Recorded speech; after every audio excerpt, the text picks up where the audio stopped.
Olá pessoal, tudo bem? Seja muito bem-vindo a mais uma aula aqui do nosso canal. No vídeo de hoje eu vou te mostrar como calcular a rotação final aqui nesse conjunto de transmissão por polias e também mostrar como podemos aplicar um simples código em Python para realizar esse cálculo para nós. Vamos ver aqui, primeiramente, a forma clássica aqui de resolver isso aqui. Veja só, primeiro aqui eu tenho dois estágios, compostos aqui pelo total de 4 polias e 3 eixos. Para eu encontrar essa RPM final, eu preciso antes encontrar a rotação desse eixo intermediário, onde eu tenho aqui duas polias. Uma polia menor com 40 milímetros e uma maior com 160. Mas para isso, vamos verificar primeiro a relação de transmissão por estágio. Veja, primeira coisa que nós temos que observar aqui. Essa fórmula, com esta fórmula, dá para fazer inúmeros cálculos para a relação de transmissão. Veja, N1 sobre N2 é igual a D2 sobre D1. E tudo isso é igual a I, ou seja, a relação de transmissão.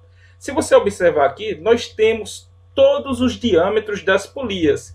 Desde a polia aqui que recebe a rotação do motor, até a polia da rotação de saída. Veja, eu tenho todos os diâmetros. Se eu tenho todos os diâmetros, eu posso já ter aqui a relação de transmissão entre motora e movida por estágio. Vamos analisar aqui por estágio. O primeiro estágio, eu tenho o diâmetro da polia motora de 80 milímetros e da polia movida de 160. Observe aqui que eu tenho a correia para transmissão. Se eu tenho o D2, que é a movida, e o D1, que é a motora, é só eu fazer aqui, ó, a substituição e a relação aqui vai dar 2. Então eu já sei que aqui eu tenho uma redução de 1 para 2. Então no primeiro estágio eu tenho o 2 como relação de transmissão. Se eu encontrei aqui, veja, eu já tenho praticamente essa rotação. Mas o que nós iremos fazer agora é analisar o seguinte, é o segundo estágio. O segundo estágio eu tenho, vou chamar isso aqui de D4, que vai ser a polia movida, e o D3 da polia motora. Veja, se eu tenho o D4, que é 200 milímetros, e o D3, que é 40, então eu já tenho também a relação de transmissão entre esse eixo intermediário, essa polia motora, e a polia de saída. Ou seja, eu tenho aqui o D4, que é 200, e o D3, que é 40. Então, observe o seguinte. No primeiro estágio, eu tenho uma relação de transmissão de 2. No segundo estágio, eu tenho uma relação de transmissão de 5. Se você observar, eu já tenho uma relação de transmissão total. Como é que se faz isso? O que você pode fazer é, eu tenho que multiplicar a relação do primeiro vezes a relação do segundo, eu tenho a relação total do meu sistema de transmissão.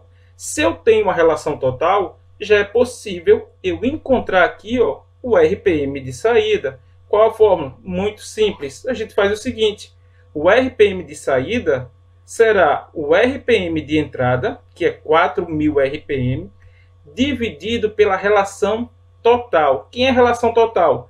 2 vezes 5, que eu tenho 10. Então, se eu divido aqui 4.000 por 10, eu tenho 400 RPM. Ou seja, aqui na polia motora entra 4.000 RPMs e aqui na polia de saída, na polia maior, sai 400 RPMs. Ou seja, uma redução de 1 para 10. Isso aqui é a forma mais simples, né, o cálculo simples para realizar isso aqui.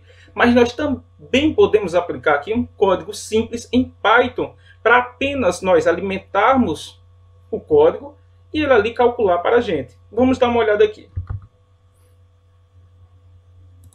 Veja, o código aqui já foi implementado. O que ele pede?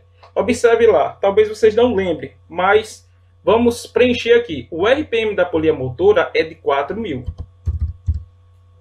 Beleza, então vou dar Enter. Ele já pediu o quê? O diâmetro da polia motora, que é de 80. Qual o diâmetro da polia movida? Lá é 160. Qual o diâmetro da polia intermediária? 40. Qual o diâmetro da polia de saída, que é a maior polia? 200 milímetros. Agora ele tem que nos dar o RPM de saída. Então nós temos aqui como resultado o RPM de saída 400 e a redução aqui, ó, de 1 para 10. Entra 4.000 na polia motora e sai 400 na polia de saída. Então veja, um código simples, fácil de implementar, que apenas aqui o que a gente vai fazer é inserir os dados e aí o código vai nos dar ali tanto o RPM de saída como a redução. Se você já tem alguma... no caso aqui eu tenho o Idle, se você tem PyCharm, algum programa aí para gerar o código em Python. E se tem interesse no código, manda um e-mail, deixa aí nos comentários que eu passo para vocês aí o código. Mas aqui foi mais uma forma de como também a gente automatizar alguns códigos, principalmente se esses códigos você precisa fazer com frequência aí no seu dia a dia. Tá certo? Então essa foi a nossa aula de hoje. Espero que tenham gostado. Se gostou, curte. Se ainda não é inscrito no canal, por favor, se inscreva e continue acompanhando os nossos conteúdos. Um grande abraço e até as próximas aulas.